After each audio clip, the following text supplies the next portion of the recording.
Good morning, welcome to Wellbeing Wednesday. I'm delighted today to be joined by Gareth Robertson from Design Pit. And we're talking about redundancy today, but we're not talking about redundancy from the point of view of being made redundant, which I know is really hard.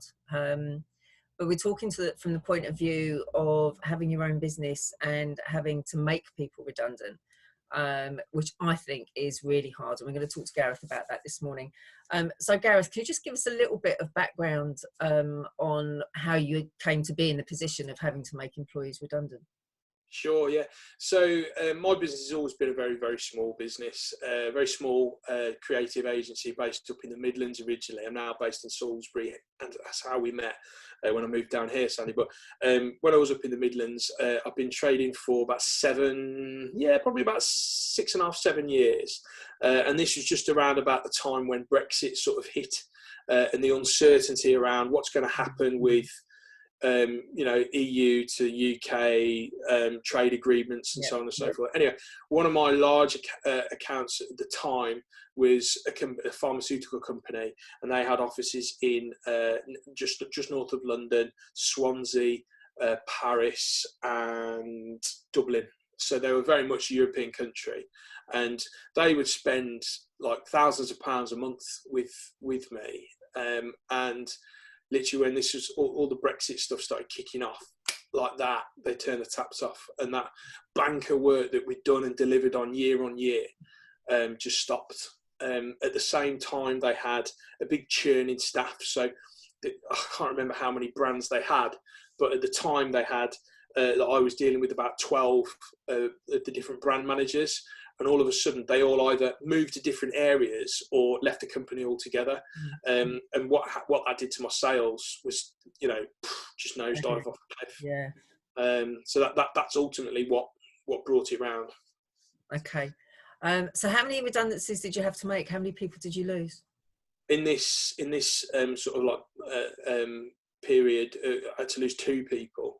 I have had to go through this process before, once or twice before, but this time was particularly tough for me mentally. I know it's tough for the guys who are about to lose their job, but it was really tough for me because the one chap had been with me for 4 years, which was pretty much the 50% of the existence of the business. And so I'd got to know him quite well. And at the time that I had to do this, he got a 12-week-old baby. So that really, really weighed heavy on me. The other staff member was a young girl who just finished an apprenticeship with us, and both of the designers I employed were really good designers, really, really good creative minds, and technically very proficient as well. It was less mental torment, shall we say. It wasn't pleasant having to take her job away, but she's very much at the very start of her journey and her career. And I knew that she would get a really great job and she'd get snapped up like that. And I was sure the other lad as well would, but I think it was just, I'd only known her a year. We got on really well, but I was under no contractual obligation to keep her on at the end. It just fell at the end of her apprenticeship that I had to do this. So there was no contractual obligation for me to keep her on at all.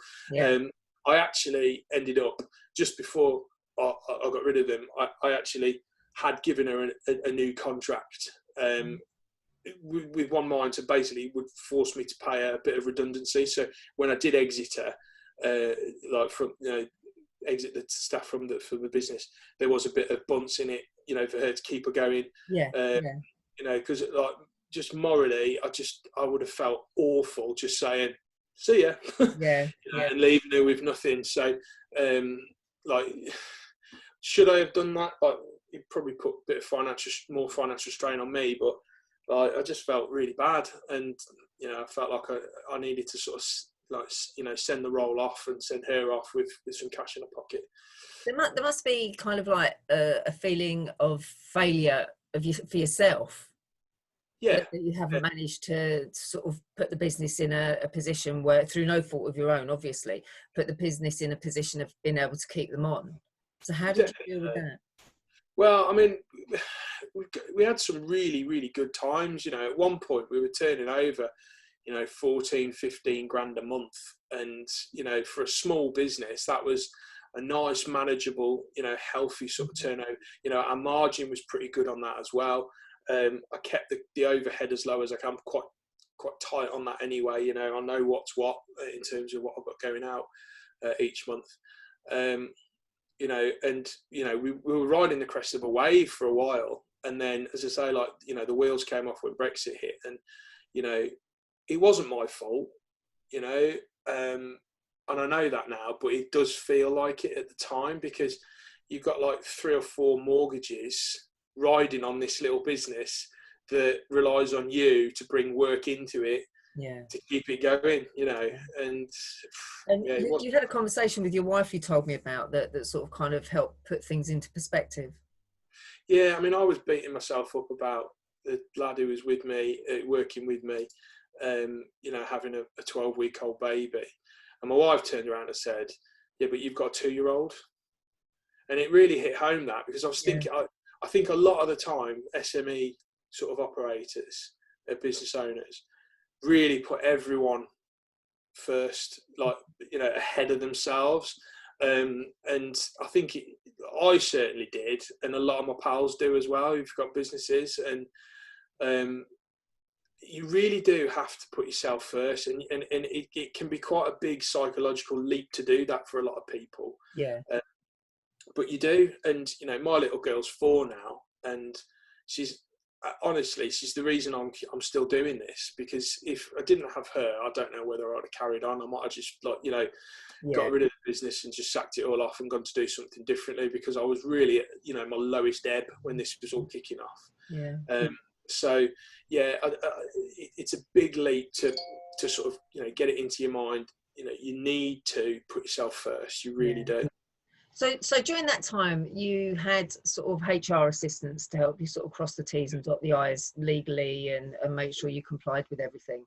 But if you'd had something in place to offer the employees that were being made redundant, some support and emotional support, practical advice, do you think that would have made a difference to you? Definitely, yeah. I think we were just talking before we started doing this recording, like I always feel like, as a small business owner, I feel employment law is heavily weighted in the side of the employee.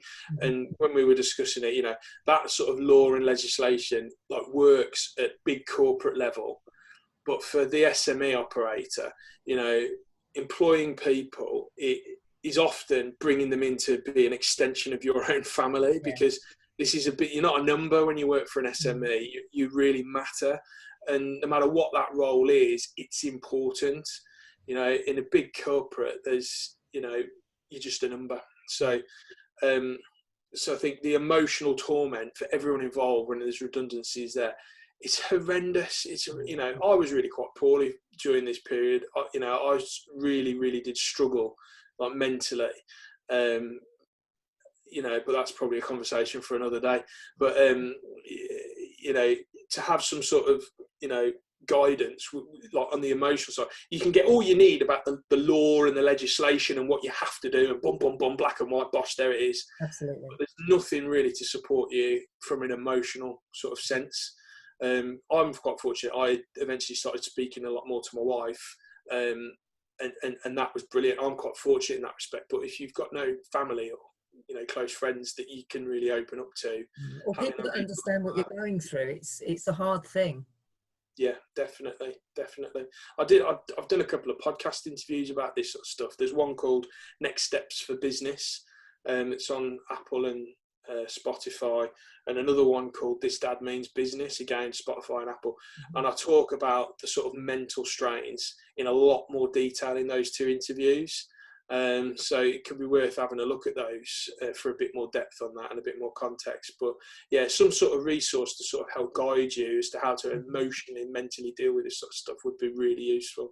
Absolutely. So if you'd like to know more about how you can be supported through the process of redundancy, whether you're being made redundant or whether you're making employees redundant, then get in touch with me and I'd love to have a chat. And thank you so much, Gareth, for your time this morning. Really appreciate it and look forward to seeing you soon. Nice one. Thanks, Andy. Bye. Bye-bye.